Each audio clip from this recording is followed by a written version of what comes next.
gitu. Nah, kita bisa lihat di bawah itu pertumbuhannya agak lambat dibanding dengan pertumbuhan yang di atas ini gitu. Nah, ini kalau misalnya tidak segera ditanggulangi maka ini akan berdampak kepada tanaman yang lainnya gitu. Dan berharap nanti ini akan muncul tunas kembali. Nah, kalau seperti ini dia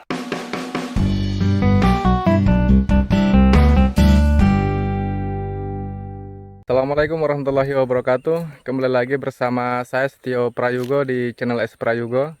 Hari ini saya lagi jalan-jalan di Desa Sinorang, Dusun Tumpu. Jadi di perkebunan Tumpu Jaya ini banyak masyarakat yang kemudian memanfaatkan lahan perkebunannya dengan menanami tanaman nilam.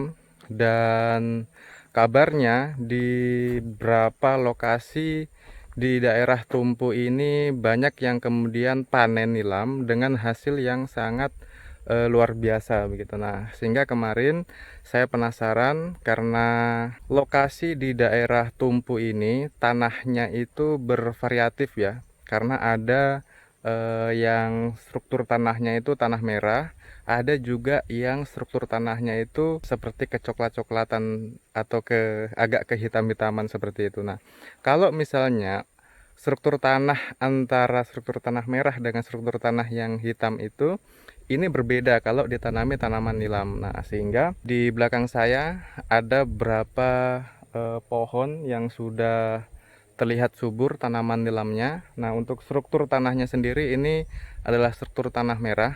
Nah, kita bisa lihat. Nah, ini adalah beberapa tanaman yang sudah sekitar umur 2 bulanan lebih. Ini sekitar 3 bulanan dan tidak lama lagi ini sudah siap untuk dipanen. Kelihatannya ini masih ada lokasi yang masih belum tertanam dan mungkin saja ini beberapa tanaman yang sudah tumbuh subur ini dijadikan bibit untuk ditanami di bagian yang masih kosong tersebut. Ini media tanamnya adalah di pegunungan. Struktur tanahnya adalah tanah merah. Kita bisa lihat kalau di struktur tanah merah, nanti kita pindah di sebelah itu ada, bisa kita bandingkan bagaimana pertumbuhan dari tanaman nilam di struktur tanah merah itu sendiri. Ini kita bisa lihat terlihat subur sekali tanamannya dan rumputnya juga sangat bersih. Jadi kalau di tanah merah seperti ini sahabat-sahabat semua, untuk pengendalian rumput itu sangat penting sekali. Karena kenapa? Kalau misalnya rumputnya tidak bersih, maka proses pertumbuhan dari tanaman nilam kita nantinya akan terhambat. Ini kalau kita amati, yang lain terlihat subur sekali, tetapi ada beberapa tanaman yang sudah terserang penyakit. Kita bisa lihat ini terlihat subur sekali tanamannya tetapi sudah mulai terserang penyakit. Ini kalau misalnya tidak segera ditanggulangi maka ini akan berdampak kepada tanaman yang lainnya gitu. Nah, ini terlihat sudah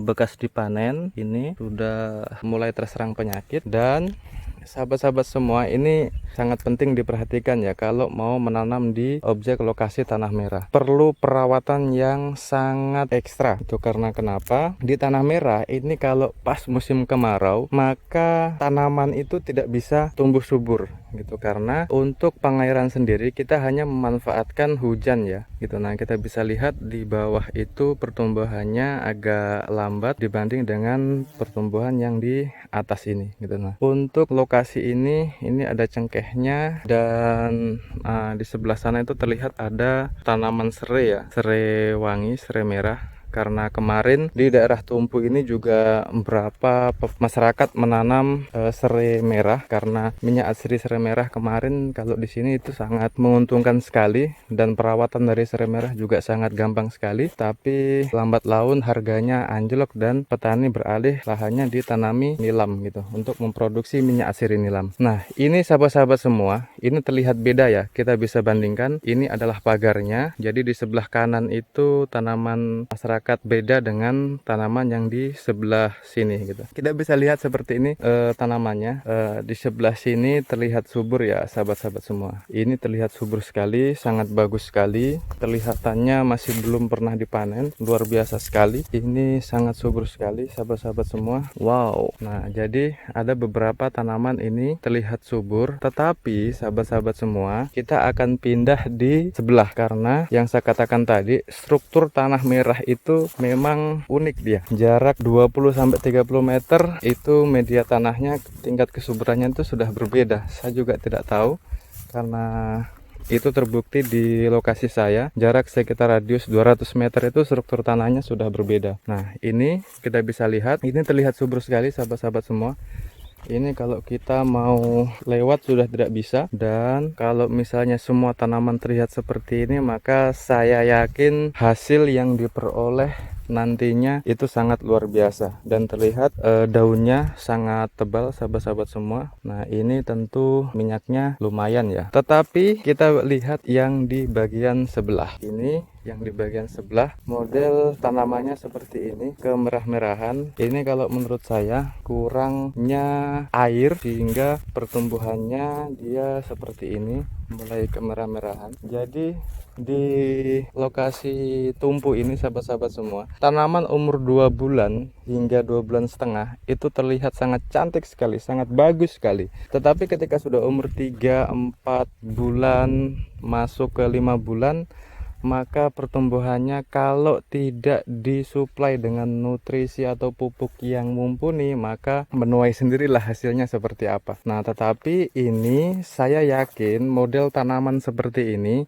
banyak sekali kandungan minyaknya gitu, karena saya kemarin coba tes di tanaman saya, 7 karung hasil panenan saya itu menghasilkan 4 kilo minyak atsiri nilam gitu. Nah, jadi perbandingannya bukan 2 karung yang besar itu menghasilkan 1 kilo minyak atsiri, tetapi hanya tidak sampai 2 karung lah, jadi kurang sedikit, sehingga sangat luar biasa kandungan minyaknya. Tetapi untuk menghasilkan 1 karung kalau tanamannya seperti ini, maka butuh pohon yang agak banyak dibanding dengan tanaman yang subur seperti tanaman yang di sebelah sana tadi.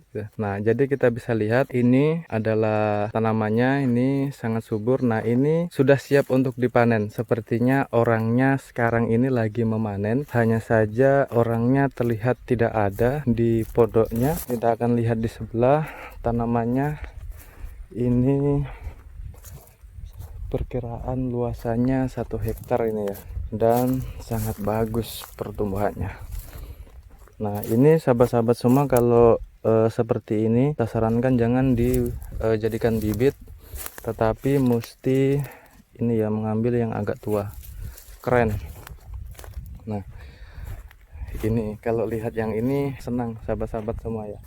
Ini tentu orangnya melakukan perawatan ekstra ya. Di daerah tumpu ini, dia kalau di sekitaran pohon besar hasil tumbangan itu pertumbuhannya seperti ini, sangat subur sekali.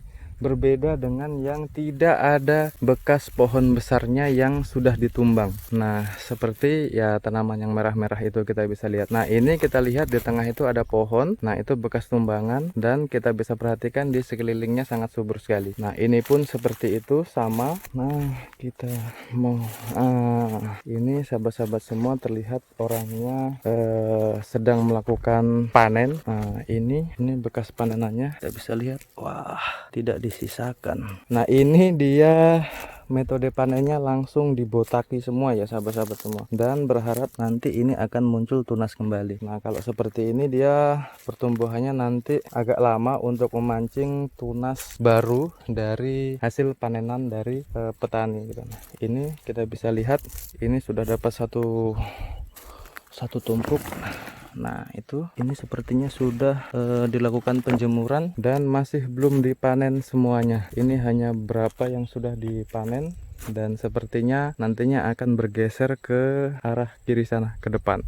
Nah, jadi sahabat-sahabat semua, pasca ini kita melakukan, misalnya ya sahabat-sahabat semua sudah panen seperti ini, maka segera lakukan pembersihan lahan untuk membersihkan rumputnya, dan segera lakukan penyemprotan perangsang tumbuh tunas dari tanaman nilamnya gitu. Nah, ini terlihat sangat bagus, batangnya sangat besar sekali, dan saya yakin ini tanaman sangat subur sekali kalau kita lihat dari batang tunggalnya dan cabang dari tanaman yang sudah dipanen ini. Ini kita bisa lihat batangnya besar sahabat-sahabat semua, dan pasti ini subur ya. Sepertinya orangnya langsung dilakukan pembersihan beberapa tanaman dan sangat luar biasa sekali. Jadi sahabat-sahabat semua, ini lokasi di pegunungan dan sini itu cuacanya kalau pas panas sekali, jadi tidak ada hujan, itu sangat bahaya sekali kalau tanaman nilam kita tidak disuplai dengan air gitu. Nah, tetapi di sini karena tiap sore itu ada hujan sehingga tanahnya terlihat agak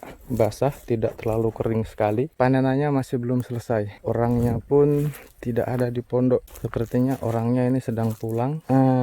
Bener yang saya katakan. Jadi ini karena di pegunungan dibuatkan sumur dengan kedalaman sangat dalam sekali, tidak bisa dilihat. Saya takut HP saya jatuh.